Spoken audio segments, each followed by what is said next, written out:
Hello friends, welcome to the post market session of Market Sathi. Today is 20th of December और आज हम बात करेंगे कि ओवरऑल आज मार्केट का परफॉर्मेंस कैसा रहा, किस तरह का ओआई बिल्डअप हमें देखने को मिला और किस तरह से अलग अलग इंडाइसेस के परफॉर्मेंस आए, प्लस आज किस सेक्टर ने मार्केट में लीड किया। तो चलिए शुरू करते हैं। सबसे पहले हमने आज देखा कि निफ्टी आज जो कि गैप डाउन हुआ था 60 पॉइंट्स से, वो एक टाइम पे 200 पॉइंट्स माइनस तक जाकर ट्रेड करने लग गया था। लेकिन आफ्टर सेकंड जैसे ही सेकंड हाफ स्टार्ट हुआ मार्केट का, मार्केट ऊपर आने लगा और मार्केट करीब करीब दिन के हाई के पास आकर ट्रेड कर रहा था, प्लस मार्केट की क्लोजिंग भी दिन के हाई के पास में ही रही। तो अगर हम देखें निफ्टी के चार्ट में तो हमें लगता है कि 18,450 का जो एक लेवल है वो एक स्पेसिफिक रेजिस्टेंस की तरह भी मार्केट में काम कर रहा है। अगर मार्केट 18,450 को ब्रेक करके ऊपर निकलेगा तो यहाँ से हमें एक नई रैली देखने को मिल सकती है। एल्स 18,450 के आसपास कहीं ना कहीं मार्केट एक रेजिस्टेंस ले रहा है। हमने देखा कि आज निफ्टी टोटल 35 पॉइंट्स ही माइनस बंद हुई, जबकि एक टाइम पे 220 पॉइंट से ऊपर मार्केट माइनस चल रहा था। हम देखते हैं कि आज ओवरऑल सारे स्टॉक्स का परफॉर्मेंस कैसा रहा। तो हम बात करते हैं निफ्टी 50 के हीट मैप की।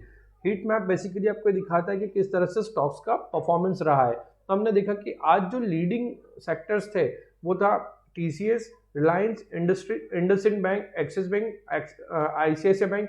तो अगर हम गैनर्स की लिस्ट को थोड़ा ध्यान से देखें तो हमें समझ में आ रहा है कि हमें बैंकिंग में थोड़ा पॉजिटिव मूव देखने को मिला, क्योंकि टॉप 10 गैनर्स में से 4 स्टॉक्स तो बैंकिंग ही थे।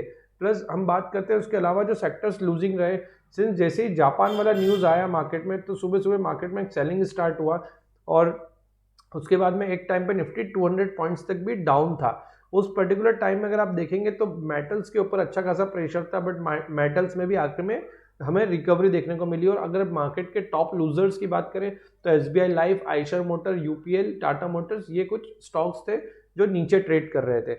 अब हम बात करते हैं मार्केट के ओवरऑल ब्रेड्थ की। तो आप यहाँ पर देखेंगे कि एडवांस डिक्लाइन रेशियो से हमें मार्केट में समझ में आता है कि किस तरह का मार्केट ब्रेड बना हुआ है। तो सुबह की जब बात करें, जब मार्केट नीचे की तरफ ट्रेड कर रहा था तो मार्केट ब्रेड बहुत ज़्यादा नेगेटिव था। करीब 1600-1700 स्टॉक्स थे जो डिक्लाइन थे और एडवांस 300 स्टॉक्स ही बचे थे। बट जैसे ही सेकेंड हाफ स्टार्ट हुआ, मार्केट ने बॉटम से रिकवरी स्टार्ट किया तो हमने देखा कि थोड़ा एडवांस डिक्लाइन बुल्स के फेवर में आने की कोशिश कर रहा था। फिर भी अगर हम देखें तो 2 शेयर जहां बढ़ रहे थे उसके अगेंस्ट में 3 शेयर गिर रहे थे, मतलब डिक्लाइन के फेवर में ही ओवरऑल मार्केट का मार्केट ब्रेड रहा है आज। वहीं अगर हम सेंसेक्स की बात करें तो वहां पे भी 1700 शेयर्स ऊपर थे और डिक्लाइन में करीब 2000 स्टॉक्स जो थे वो नीचे की तरफ ट्रेड कर रहे हैं। अब हम बात करते हैं कि आज various sectors indices, sectoral indices ने किस तरह परफॉर्म किया। तो सबसे पहले हम बात करते हैं बैंक निफ्टी की। बैंक निफ्टी का अगर आप चार्ट देखेंगे, इसको हम लोग डेली टाइम फ्रेम पे लेके आते हैं और इसको हम बार चार्ट कर लेते हैं। तो हमने देखा कि बैंक निफ्टी आज सिंस एक गैप डाउन सुबह हुआ, उसके बाद में वहाँ से भी मार्केट और नीचे चले गया था, बट फिर सेकंड हाफ में मार्केट ऊपर आया और 43,000 का जो लेवल सुबह मार्केट ने ब्रेक किया था उस वहाँ से करीब 0.75% की रिकवरी हमको देखने को मिली और 43,350 के आसपास आके बैंक निफ्टी क्लोज हुआ है। अगर हम मार्केट आउटलुक की बात करें तो बैंक निफ्टी के लिए डिसाइसिव लेवल जो आ रहा है वो हमें चार्टिकली लगता है कि 42,850 का एक लेवल है, जहां पर हमें लगता है कि एक अगर यहाँ ब्रेकडाउन आता है 42,850 तो शायद बैंक निफ्टी यहाँ से कमज़ोर होगा, और अगर ऐसा नहीं हुआ तो मार्केट यहाँ से अभी बुल ट्रेंड में ही इंटैक्ट रह सकता है। अब बात करते हैं निफ्टी फाइनेंशियल सर्विस की।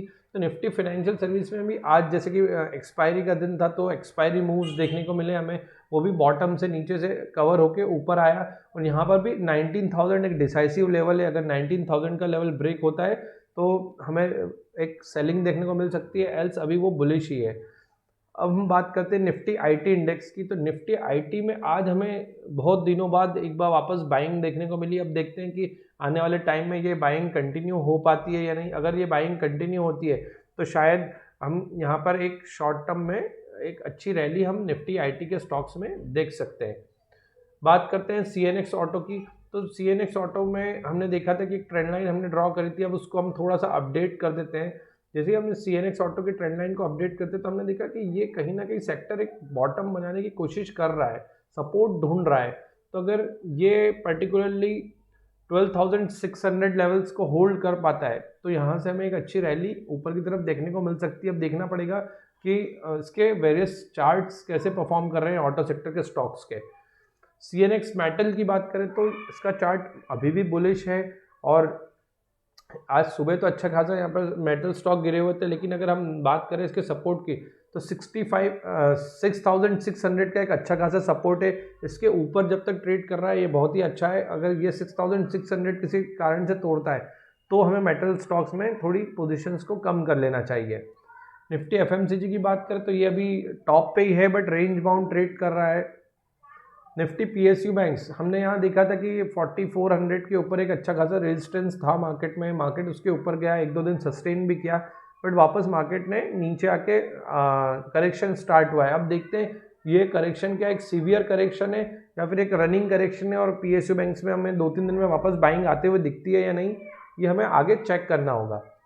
निफ्टी फार्मा की बात करें तो हम लोग ऑलरेडी डिस्कस करते आ रहे हैं कि ये एक ऐसा इंडाइसिस है जो अभी मार्केट में बहुत समय से अंडर परफॉर्मिंग कर रहा है।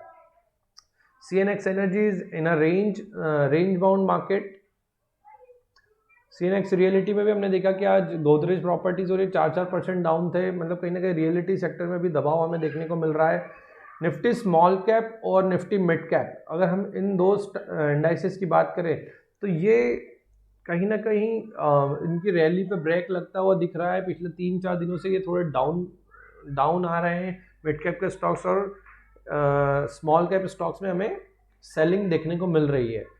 अब देखते हैं कि अगर यहाँ से ये एक वापस रैली बिल्डअप होता है तो हम शायद एक नई रैली की तरफ निकल जाए। हमें पता है कि निफ्टी का जो रेजिस्टेंस है वो 18,450 हमें चार्टिकली मिल रहा है। कुछ इंडाइसेस है जैसे निफ्टी मेटल हुआ, निफ्टी IT नीचे से चलने की कोशिश कर रहा है, निफ्टी एनर्जी थोड़ा अच्छा लग रहा है, तो इन सब के कॉम्बिनेशन से लग रहा है कि मार्केट शायद एक रेंज में चले जाए और थोड़ा कंसोलिडेशन हमें देखने को मिल सकता है।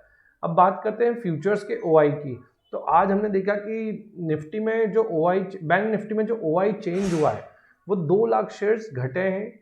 चेंज इन OI देखिए तो हम 7.5% का नीचे देखने को मिला है, मतलब कि ओपन इंटरेस्ट कम हुआ है, वॉल्यूम्स थोड़े नॉर्मल से ज़्यादा हुए हैं, 35 लाख कॉन्ट्रैक्ट्स ट्रेड हुए हैं और पॉइंट्स वाइज देखा जाए तो 75 पॉइंट माइनस बंद हुआ है। तो कल जो 8.5% का OI बिल्डअप था उसमें से आज मार्केट 7.4% का OI देते हुए मतलब वापस गिव अप करते हुए हमें दिखा है। तो यहाँ पर एक लॉन्ग अनवाइंडिंग हमें बैंक निफ्टी में देखने को मिली है। वहीं अगर हम निफ्टी की बात करें तो निफ्टी में भी सेम सिनेरियो रहा, लेकिन निफ्टी में OI 3,71,000 नए कॉन्ट्रैक्ट्स ऐड हुए हैं और हमें दिख रहा है 18,450 एक बाजार के लिए रेजिस्टेंस है। वहीं अगर हम डे हाई की बात करें तो 18,450 के आसपास ही हमने डे हाई फ्यूचर में बनाया, प्लस मार्केट नीचे OI बिल्डअप और शॉर्ट बिल्डअप हमें देखने को मिला। तो कल जो शॉर्ट कवरिंग के कारण बैंक हमें निफ्टी 170 पॉइंट प्लस था, आज 70 पॉइंट नीचे बंद हुआ है और OI के दम पे हमें दिख रहा है कि शॉर्ट बिल्डअप बाजार में दिख रहा है। तो अब देखते हैं कि 18,450 के स्टॉप लॉस से क्या बाजार नीचे की तरफ जाने वाला है या फिर मार्केट यहाँ से पलट के जो आज शॉर्ट बिल्डअप हुए हैं उनके स्टॉप लॉसेस खाएगा। अब हम बात करते हैं कुछ लॉन्ग बिल्डअप की। तो हमने क्या देखा कि आज अपोलो टायर एक अप ट्रेंड में आता हुआ दिखा, उसने बहुत अच्छा ब्रेकआउट किया। ओपन इंटरेस्ट वाइज 7.5% का हमें ओपन इंटरेस्ट चेंज देखने को मिला है, मतलब टायर स्टॉक्स शायद एक फोकस में आ सकते हैं। हमने आज देखा था निफ्टी का टॉप गेनर्स में TCS का नाम था, लॉन्ग बिल्डअप में यहाँ पे हमें इन्फोसिस का नाम दिख रहा है। तो IT के स्टॉक्स में शायद हमें एक नीचे से एक रिलीफ रैली आते हुए हमें दिख सकती है। वहीं इंडिगो 1.5% प्लस बंद हुआ, 5% का OI बिल्डअप था और इसी तरह OI बिल्डअप्स के साथ में हमें अलग अलग सेक्टर्स में आज बाइंग होते हुए दिख रही थी। वही अगर हम सेलिंग की बात करें तो डाबर 10% OI के साथ 2% डाउन, परसिस्टेंट IT का ही स्टॉक 2% डाउन था, 10% OI बिल्डअप है। तो आज कोई ऐसा स्पेसिफिक हमें नहीं दिखा कि हाँ इस पर्टिकुलर सेक्टर में बाइंग हो रही है या इस पर्टिकुलर सेक्टर में सेलिंग हो रही है। आज पूरा मार्केट में कंबाइंड ही ट्रेड होते हुए हमें दिखा है अलग अलग सेक्टर्स का। अब बात करते हैं ऑप्शन चेन की। तो बैंक निफ्टी एज हमने आज देखा कि 43,000 के नीचे जाके एक टाइम पे ट्रेड कर रहा था, बट अगर आप पुट वाइज OI देखेंगे तो वहाँ पे सबसे ज़्यादा ओपन इंटरेस्ट बिल्डअप है 34 लाख शेयर्स का, जिसमें से 11 लाख शेयर्स आज ही एडअप हुए हैं। तो ये हमें क्या दिखा रहा है, ये सिंपल सा लॉजिक हमें दे रहा है कि मार्केट 43,000 को एज अ सपोर्ट ट्रीट कर रहा है।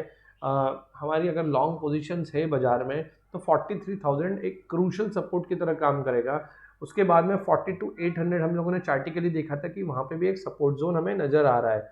अगर हम बात करें ऊपर के कॉल्स की, तो कॉल्स में हमने देखा कि सबसे ज़्यादा जो OI बिल्डअप है वो हमें 44,000 के कॉल में है, 35 लाख कॉन्ट्रैक्ट्स, और 43,500 43,400 पे एक अच्छा खासा OI बिल्डअप है। तो अगर कल मार्केट 43,400 500 के ऊपर निकलता है तो हमें वहाँ पर एक नई रैली देखने को मिल सकती है 44,000 तक। और अगर मार्केट नीचे में आता है तो बेसिकली अगर हम इस डेटा को रीड कर पाएँ तो हम ये देख रहे हैं कि ये एक रेंज बाउंड मार्केट का साइन बनने वाला है कि अब मार्केट कहीं ना कहीं इस रेंज में ही रहेगा 42,800 से 43,500 तक।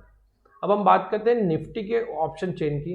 तो निफ्टी के ऑप्शन चेन में हमने देखा कि जब बाजार आज 18,200 तक आ गया था, एक टाइम पे 18,200 भी ब्रेक करने की तैयारी थी, लेकिन वहीं से हमें एक वापस रिकवरी देखने को मिली और 18,300 के ऊपर हमें मार्केट जाता हुआ दिखा। इवन 350 के ऊपर भी गए हम। तो 18,200 पे आज हमें एक बाजार का बेस बनते हुए दिखा है जहाँ पे 75 लाख शेयर्स का हुआ ही है। वहीं अगर हम 18,300 की बात करें तो 94 लाख शेयर्स जो हैं पुट में, वो वहाँ पर उनकी स्टैंडिंग पोजीशन है। तो कहीं ना कहीं बाजार में नीचे के लेवल पे आपको बाइंग आते हुए दिखेगी। और अगर हम ऊपर के लेवल पे देखें तो 18,450 के बाद में सीधे बाजार के लिए जो अगला रेजिस्टेंस है वो 18,600 700 से 100 हर एवरी 100 पॉइंट्स पे आपको बड़े बड़े OI बिल्डअप्स दिखेंगे। तो ओवरऑल अगर आप डेटा को कंबाइन करेंगे तो मार्केट यहाँ से एक रेंज में हो सकता है 3% ऊपर 3% नीचे के बैंड को फॉलो करते हुए मार्केट यहाँ पर एक रेंज में ही ट्रेड करता हुआ हमें दिख सकता है। बात करते हैं FIDI डेटा की।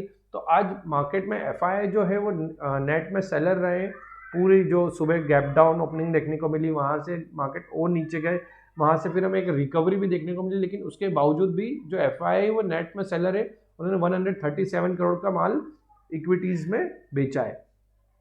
तो दोस्तों आपको मेरा ये वीडियो कैसा लगा? अगर आपको ये पसंद आया तो आप प्लीज़ हमारे चैनल को प्लीज़ हमारे चैनल को सब्सक्राइब करें। और अगर आपको ये एनालिसिस पसंद आया तो आपके दोस्तों के साथ भी शेयर करें।